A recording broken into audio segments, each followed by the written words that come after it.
Morning and welcome to Free Advice Friday. My name is Keri Barnum for New Shelves Books.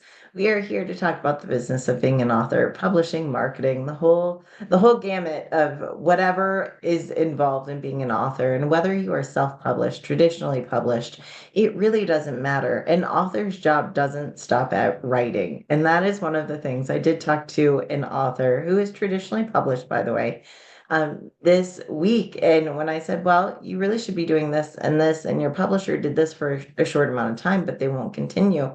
And that author said to me, she said, but why is it so much work? And I know. You think that the hard part is going to be writing, and sometimes it is, but then you find out there's still so many more things as far as promotion and marketing yourself, editing and all the work that's involved in being an author. And it really is more than just writing. And sometimes you don't love the other aspects, and I know that can be difficult, but hopefully here we can help make them a little easier, make things make a little more sense and simplify for you so your marketing's not quite so difficult. And so we answer your questions, and that's what we're doing. So here we go. I'm going to jump right in and see what we've got. I had a question here from Mark. Let me see if I can pull it up. And the question was asking if we could critique a pitch letter for national parenting magazines. So sure, let's get into it. I will share my screen so that you can see the letter. We all know I am visual, and I just assume everyone else can benefit from visual learning. True or not? All right, let's see. All right, you guys should be able to see my screen here in a minute. It looks black. There we go. All right, so let's start at the top and we'll just start critiquing. Let's see what we find. Hi, I'm Mark Prensky, author of Third Millennium Kids, and it's hyperlinked.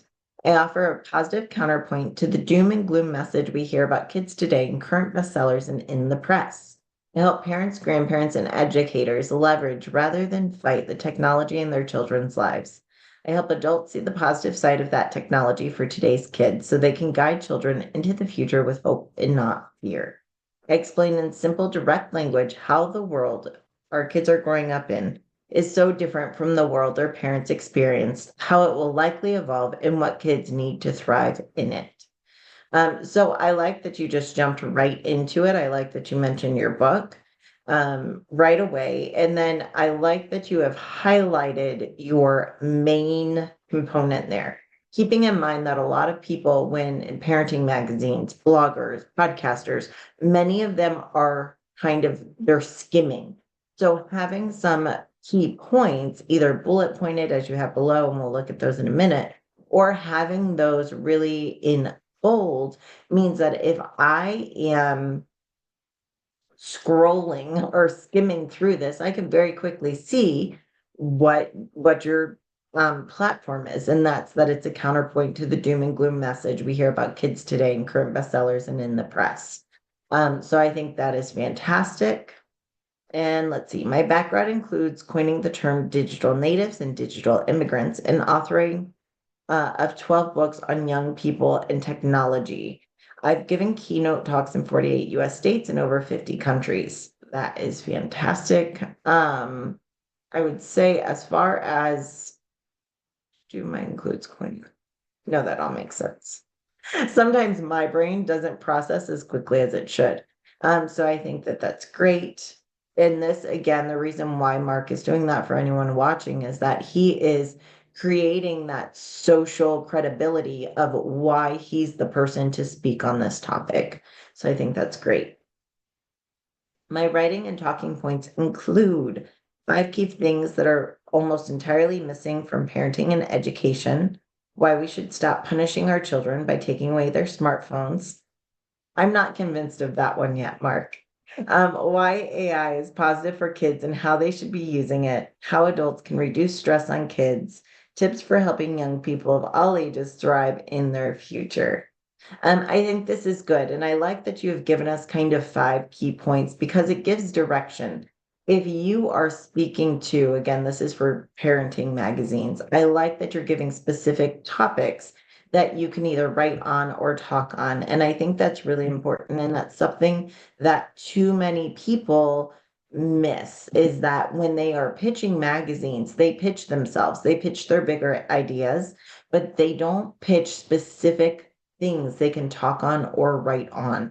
And you have to remember that establishing yourself is only step one, but step two is you have to feed, whether it's, parenting magazines or podcasts, or I recently was introduced to a writers group to speak. And the first thing I did was say, hi, thanks so much. Here's my information, and here are my 5 most popular author talks.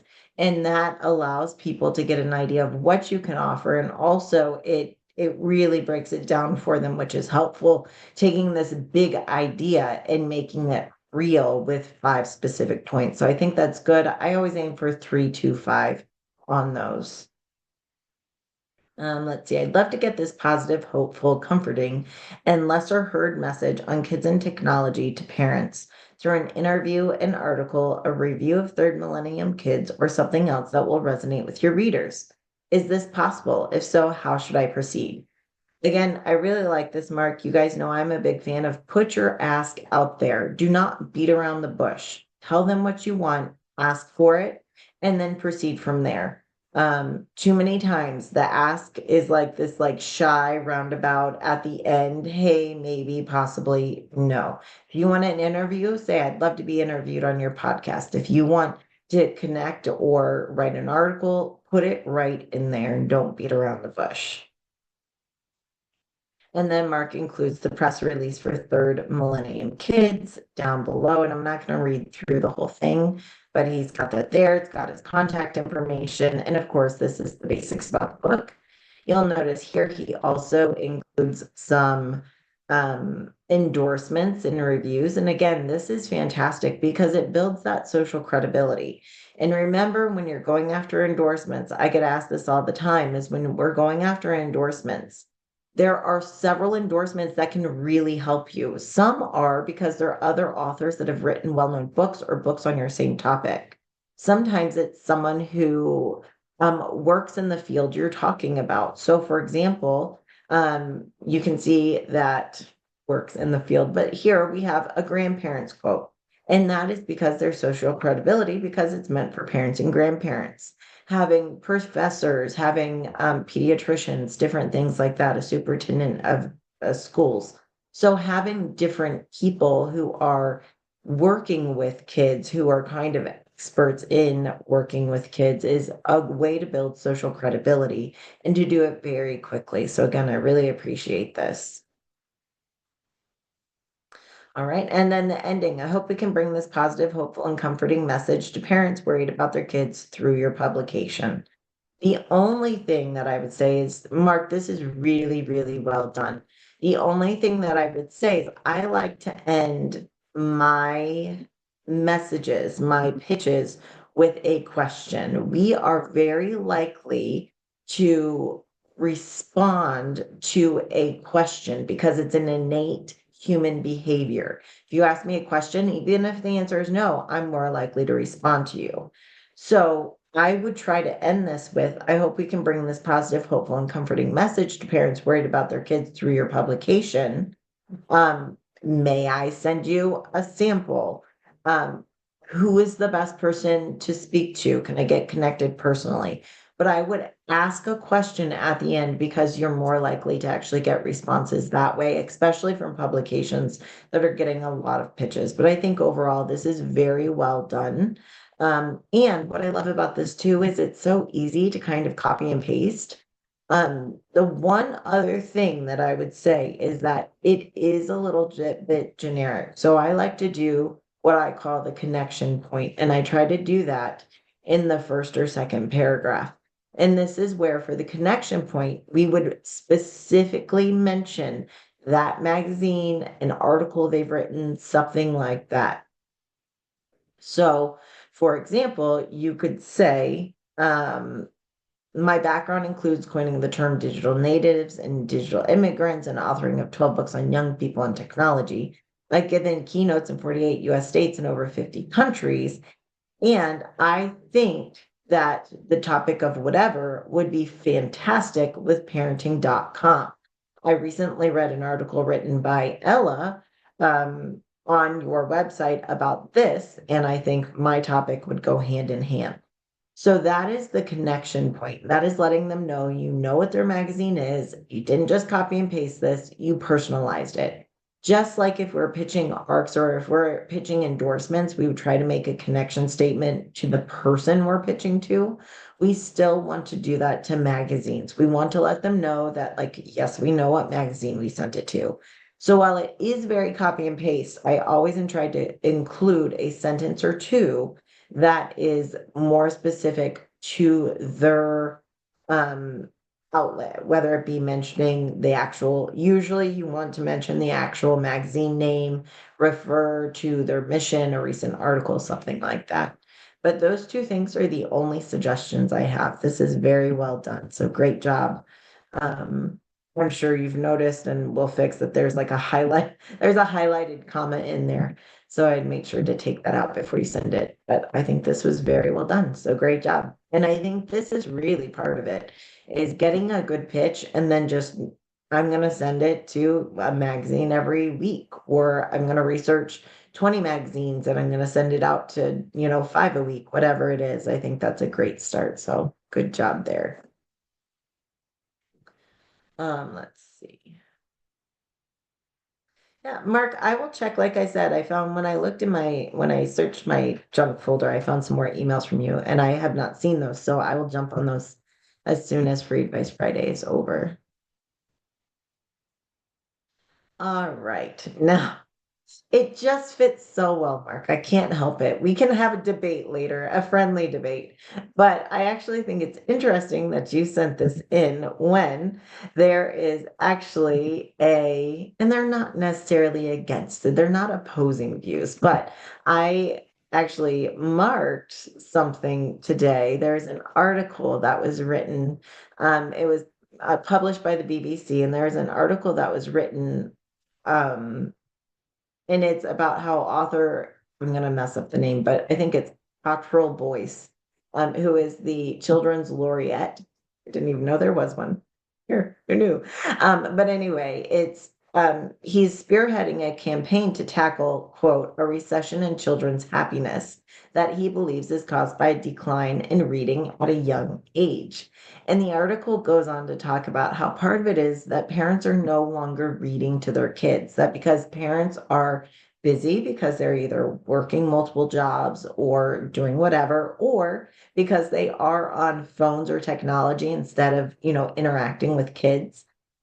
It's a surprising number of people that don't sit down at a meal and talk to each other, or who only eat in front of the TV, or who um, watch TV, but they or are on phones or devices and they're not reading to their kids anymore. And so there have been a lot of studies, and this has been a thing that's been going for a long time. But kids are not being read to as much, and then kids are in some cases replacing books with devices. And so it's not that devices are all bad, but part of it is just that kids aren't being read to as much and they're not being introduced to books as thoroughly at a young age and embracing those. And a lot of that has to be not with whether a device is good or bad, but the parenting around it, but also the convenience of, that. Um, anyway, it's one of those things that I thought it was very interesting because this article came out at the same time that sales numbers came out. And yes, I do know kids can be writing their own books with generative AI. They can do a lot of things online. I'm not dismissing that. I think that there has to be more balance than we have at the moment. But anyway, I think that this article was so interesting because it came out, like literally came in my inbox. I don't know if it's the same day or a day after, when the sales numbers for 2024 for print sales of books. And adult fiction has actually led the market. It's grown 9.5 million units to it's so the units in 2024 was 201 million books. Adult nonfiction fell a little bit by 1.1 million books, but adult fiction is growing rapidly. But here's what got me. Middle reader books declined 1.5 million units, and young adult books declined by 1.2 million units, though infant books did rise by 1.4 million units. So I thought that it was very interesting on the heels of this, just looking at, and we've seen this is not a new trend. Middle grade and young adult books, the sales of books, the kids reading books has been declining for several years. We saw a steep increase over the pandemic when kids were at home and yeah, you had to do something with them. So we did see an increase during that time, but since about 2 years, so I guess that was, I can't believe that was 5 years ago in 2020. But so we saw an increase in 2020, a little bit of an increase in 2021, and it's been steeply declining since then, 2022, 23, and now 2024. So I think this is one of those things, and I bring it up because um, I think that I disagree with you with two kids. I have to disagree. But anyway, I think that it's one of those things where it's interesting to see how the numbers are correlating. And I know I work with a number of children's book authors and young adult and middle grade readers, and it's harder to reach kids now. But also it's harder to have kids excited to read. And I have children that do read, and I have one who likes to read more than other, and different things like that. And again, I'm very involved with things with kids, but I think that it's just interesting to see those numbers. And I think it's not a this or that. I don't think it's technology or books. I think that it's all about balance and being aware. And, kids can even use devices to read, but I think that's the difference, is not just are devices good or bad, but how are we using them and what they're spending time on. And there are creative outlets and there are positive outlets, and then there are mind numbing outlets, just like for adults. I think it's just the same thing. Um, but I think it is the conversation. I think you're absolutely right, Mark, that it's the conversation of, it's not demonizing screens. But I do think it's interesting how certain studies and certain numbers are correlating with book sales rising and falling. And so that was my point here for everybody, is it's just interesting. And if you write middle grade or young adult fiction and you felt like it's harder to get your books out, or your book sales are maybe not doing as well as they have in the past, just know that is a trend. It's not just you, which misery loves company, right? I think that's more just to say that we're seeing these trends and it is something to follow, and know that if your sales have not been what you'd hope in the last year and you write in those markets, that it is getting harder. And I will say that the authors who I'm seeing sell more are the ones who are actively going into schools, who are pairing their marketing with online marketing. I just talked to a children's book author, and one of the things I said is, why aren't you making videos? She has books all about national parks. And I said, why aren't you doing quick little videos of, did you know? I mean, parents love that, grandparents love that, kids love that. And then once they start to think of you as like the national park lady, then they care about your books and they might go buy them. So I think it's one of those things. Hmm? You're so funny, Kevin. Anyway, I think it's one of those things that it's just very, very interesting. Yes, it did. All right. So the other thing that we had a question from John. Like, it's like critique day here, which I love to do. So I'm all for it. So John has a question about his adult fantasy steampunk horror with elements of comedy. So John, if you don't know yet, I think you have a niche market. I'm sure you do. But that's not to say there are not readers there. There certainly are. So I'm going to show your cover, but then I'm also going to go online to look at a couple things, because this is not a genre I personally read, so I'm not as familiar with it. But here's what I want to show you guys, is regardless of if you personally read a genre, if you're new to it, if you're researching it, there are ways to research and to comp titles, even if you've never written them or you're not a big reader in the genre. So that is one of the things I want to hit on here, and we'll focus on that. So let me share my screen again. Excuse me.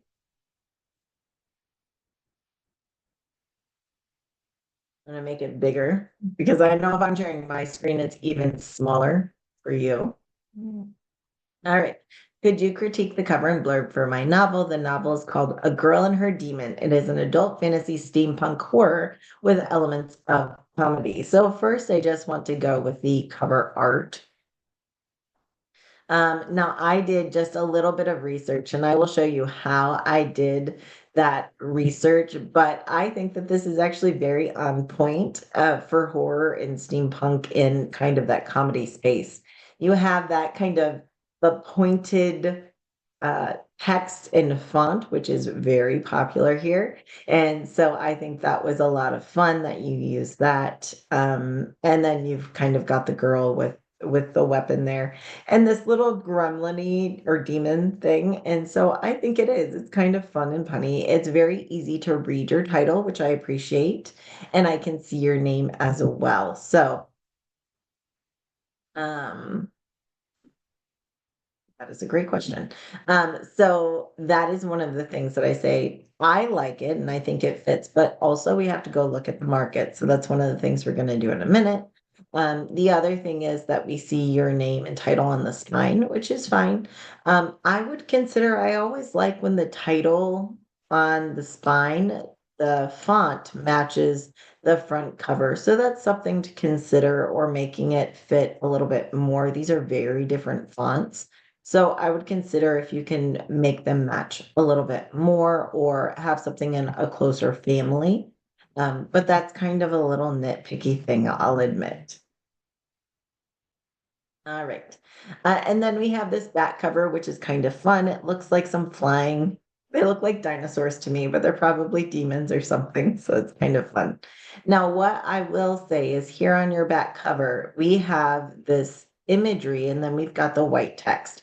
It is very, very hard to read your text on the back of the cover. I would recommend that you consider doing like a semi-transparent box or something so that your text can stand out better because right now it's very hard to read. And so that's definitely a critique for that. And then let's get into the actual text. Now I'm going to make it even bigger because it is harder to read. Like I'm going to end up with my face smushed against the camera. You guys will have to forgive me.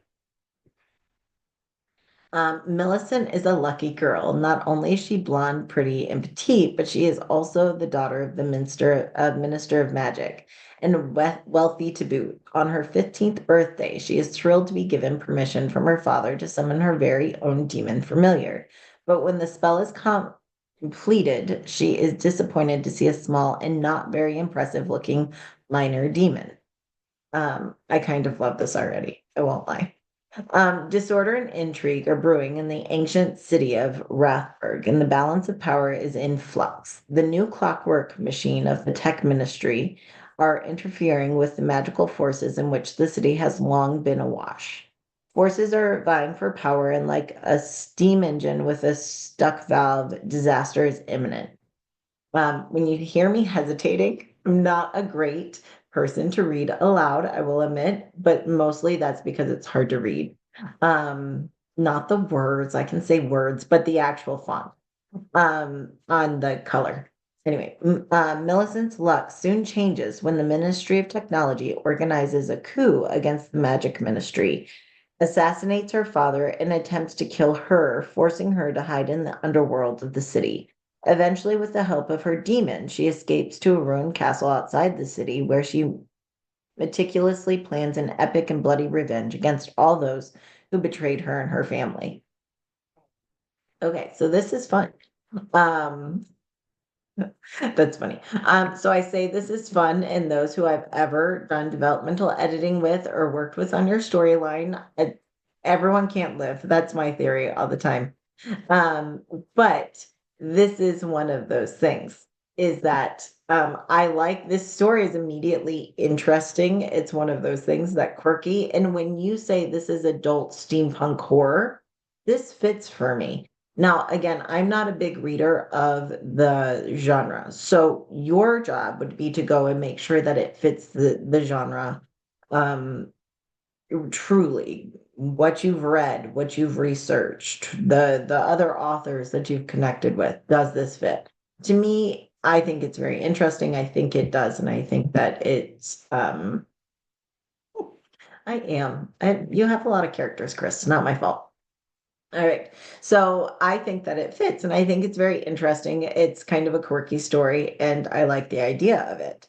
So I think that this is good. I will again kind of being nitpicky. If I were designing the back of this cover, I would definitely fix this so it's easier to read. But another thing that I would also do is I would justify text here. I do not like centering text in the middle, unless it's a review, is my personal preference and how most covers that I see are designed.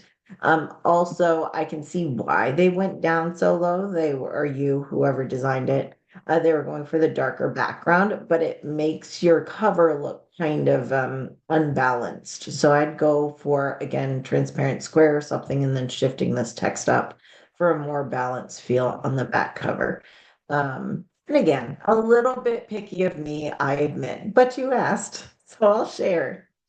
All right. So then what I would do here, no matter what it is, I would be going to Amazon is the easiest. So with my many do tabs open, I will go here. All right. So I would personally be going to Amazon and I would be going here. And hopefully you can see my screen again. And I would be going to different bestseller lists, steampunk, different things like that. So I am immediately going to search Bruce Rosenbaum. So Bob happened to mention Bruce Rosenbaum as the king of steampunk in the chat. So I did a search for that. And either I spelt it wrong or something, but I'm not seeing Bruce up here. Maybe he writes under a pen name. Maybe if I do steampunk after it. If not, we'll go a different way. I'm gonna say if we have a comp author, we always start with our comp author. All right, I'm striking out here. This could be a me problem. I admit this could be a me problem. So um if you have a comp author, start with them. If not, start with your keywords here. Steampunk or I probably should have added book. That's not the point. Um we're looking for action, not perfection. So if you consider it fantasy with a dash of horror and steampunk, I would say that the cover reads very horror and steampunk more than fantasy. So that's one of the things you really have to ask yourself is that when you have intertwined genres, is what you're featuring most on the cover what people are getting inside? Because your cover is kind of a promise to your reader. If you're really doing your front cover and it looks like steampunk and horror, and then it's like an epic fantasy inside, you're going to have a hard time getting people to read all the way through because you're selling them one thing and then you're giving them another. That's like telling me that I'm getting um it's like telling me that I'm getting ice cream, like, hey, you want some chocolate ice cream? And then you give me like a bowl of yogurt with some cocoa powder. I'm gonna be disappointed. Not that it's not good, just it's not what you promised me.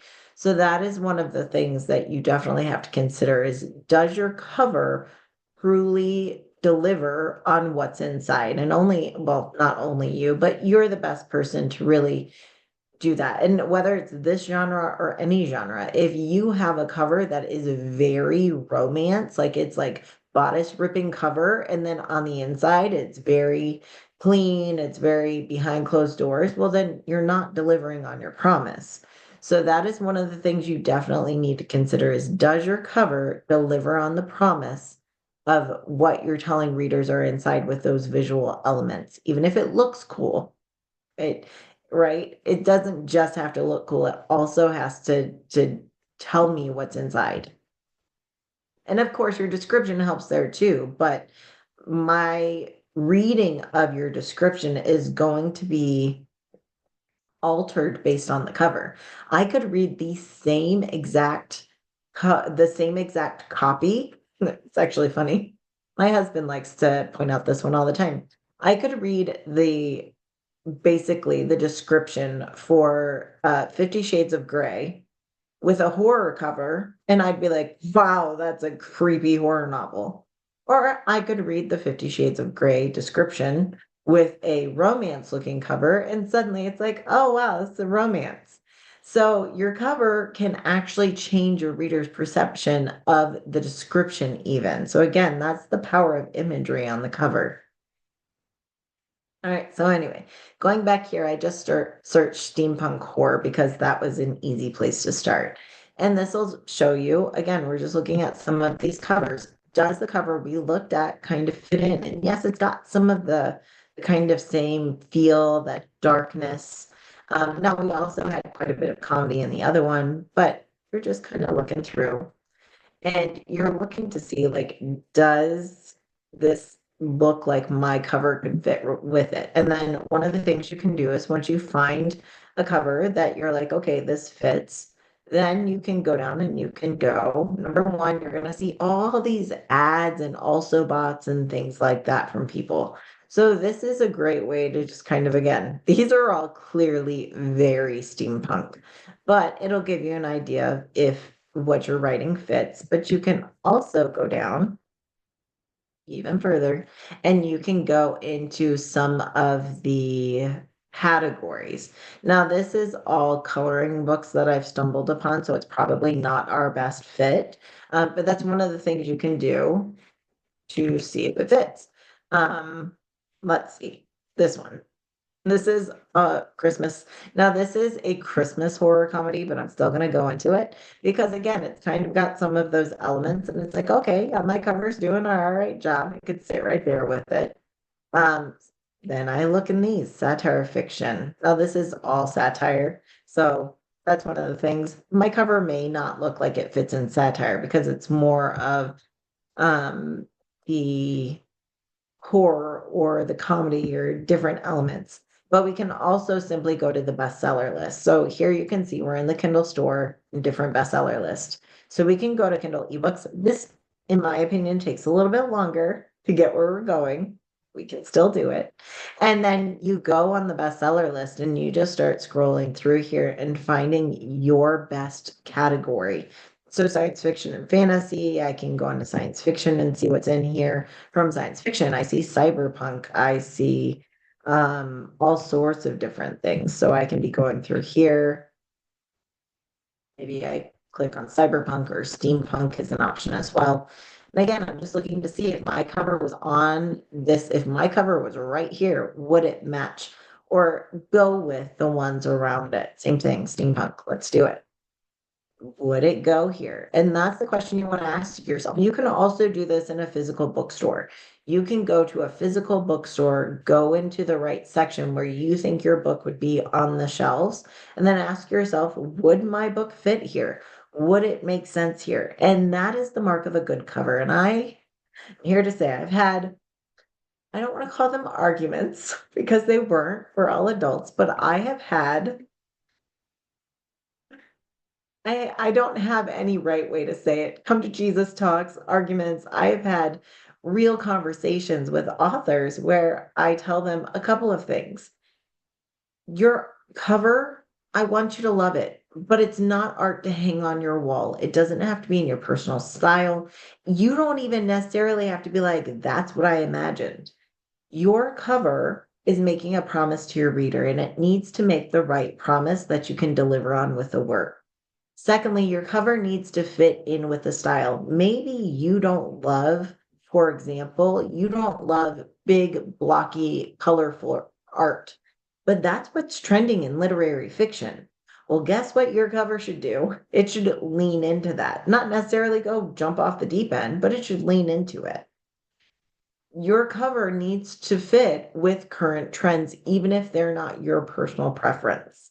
The other thing is that your cover does not have to depict a character or a scene exactly. There is maybe in your head, you're imagining that a character in your book looks exactly a certain way. But that is the beauty of reading a book, is that again, when we read this description of a person, we could be imagining different things. So sometimes I will say that authors get so tied to what they think a character should look like. And if they're putting a character on their cover, I've seen them get so frustrated with cover designers or take a piece of art that was really actually really good and then have an artist tweak it so many times to try to fit what they saw in their head, the author did, that it turns into a terrible cover. I am not kidding. I literally told someone I said it in love and I had a relationship with this person, so I feel like it's okay. But they had a cover, and this one was a romance cover, and they had an idea of what their main character, their male protagonist should look like. And so they found a model, the cover designer did some work, and then they kept asking for all of these tweaks. Change this, change that. Can you make their ear bigger? Can you make their color different? And finally, I said, I think you need to stop because it's starting to look like bad plastic surgery because you get so tied into trying to make what's in your head that you're Frankensteining this poor piece of art in this character, and it turns out horribly.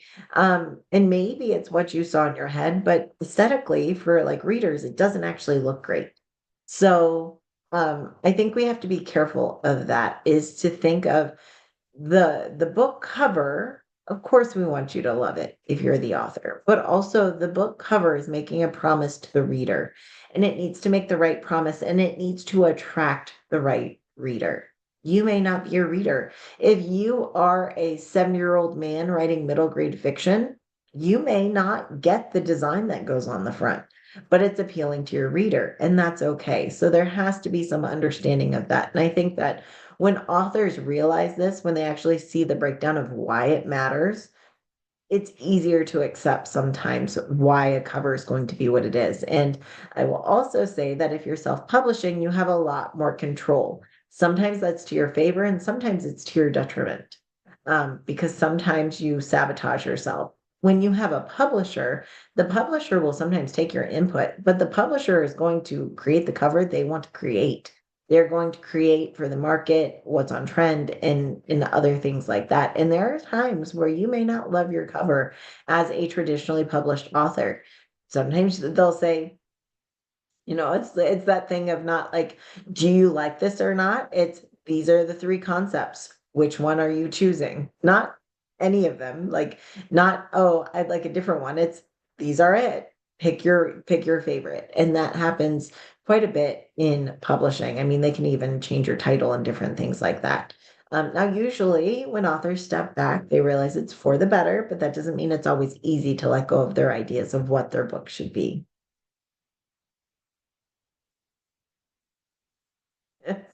That's as someone who shall remain nameless, just in case, said that their publisher put a Christmas cake on their cover, but there's no cake in the book.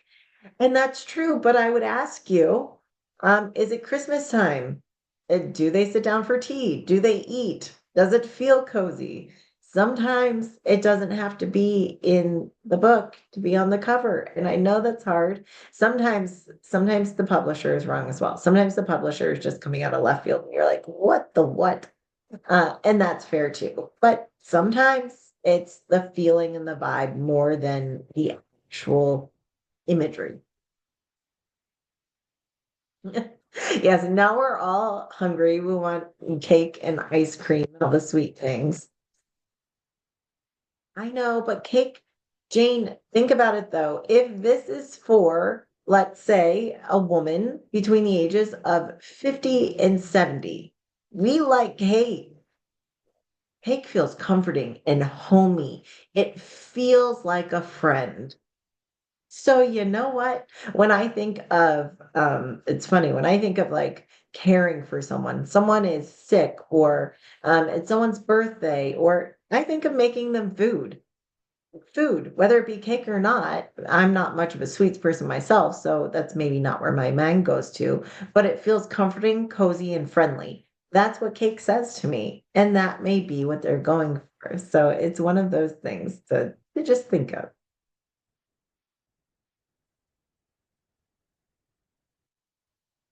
see. Yeah, I've done a dozen covers this week for my next book, and six people in marketing have to agree to like it. And only I read the whole book. So true. I've actually told people, sometimes I get asked for help with covers, and they'll ask me, will I read the book? And I'll say, nope, I sure won't. I would love if you would give me your back cover copy and your overall synopsis. The reason why is because I want to come in like a reader comes in. I have to be drawn to the cover based on your back cover, based on your genre, and based on just the market. That's what sells the book. Now, do I hope that again, the cover then delivers on the promise? Yes, but I'm depending on the author's feedback for that because I might make the suggestion and an author's going to go, oh, no, no, no, that doesn't work because of this. And usually I'm like, okay, that makes sense. But sometimes coming in blind is an asset. It is not. Now, would it be nice if more than one person had read the book who has an opinion on what the cover is? Yes. But sometimes coming in blind is not a problem. It is an asset. Let's see. Yes, if they're experts in their field. Now, everyone has opinions. Some matter more than others because of whatever reasons, because they have more decision-making power or whatever it is. And sometimes people's opinions matter more in certain areas because, like, I can tell you whether or not a book cover is marketable. Can I tell you if it relates to a story? I haven't read the story, so probably not. But I can tell you if it's marketable or if it's trending because I research the trends and that's what I live in day out. So it's just one of those things.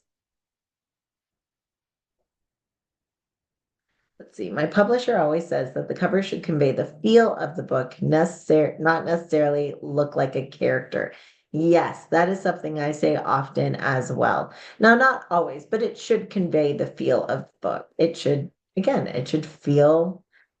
You look at a book and you get certain notions right away, like this is kind of creepy, this is funny, this is like serious business, this is hopeful.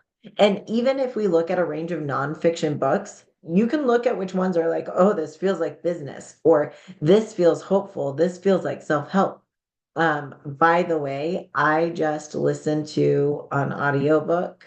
Um, I just listened to Mel Robbins' new book, Let Them, and I listened to it on audiobook. I got to like chapter 5.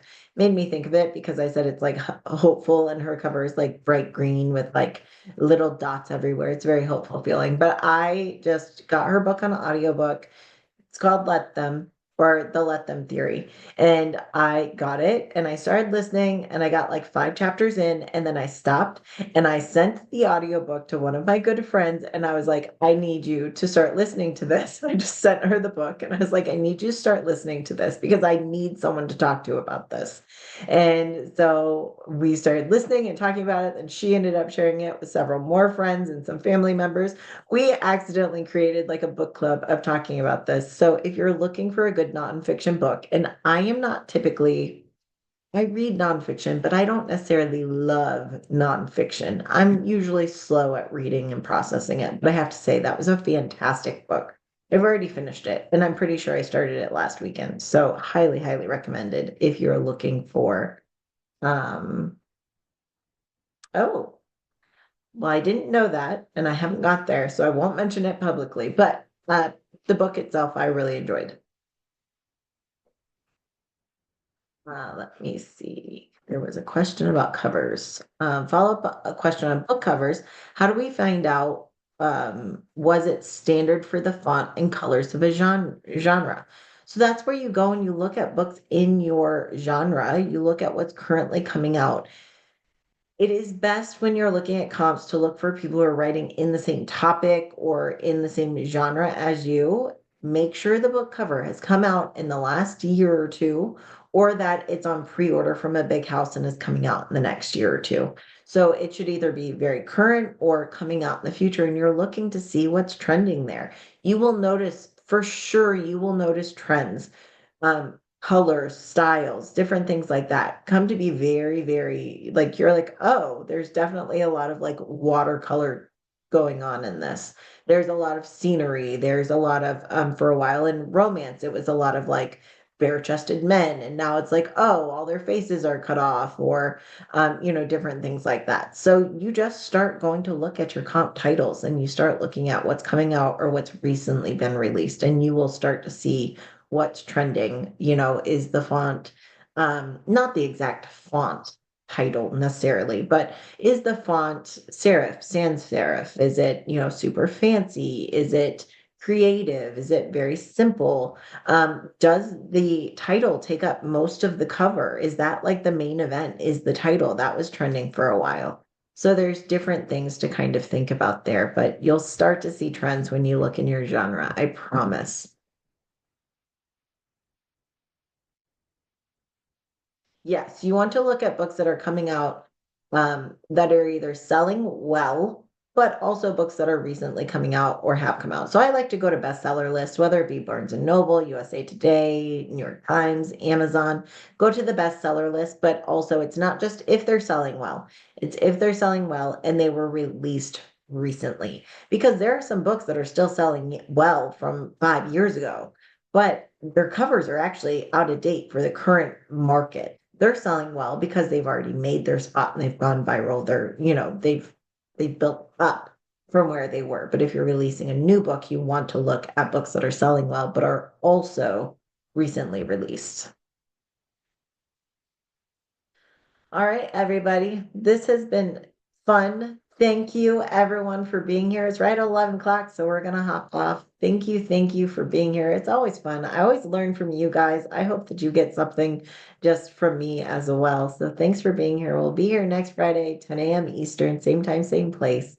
If you have questions, email them into info@newshelves.com. I do save them up and I'll answer them on Friday, along with whatever random stuff comes up on our call or what I save just from the industry. So thanks for being here, and I will check you next time.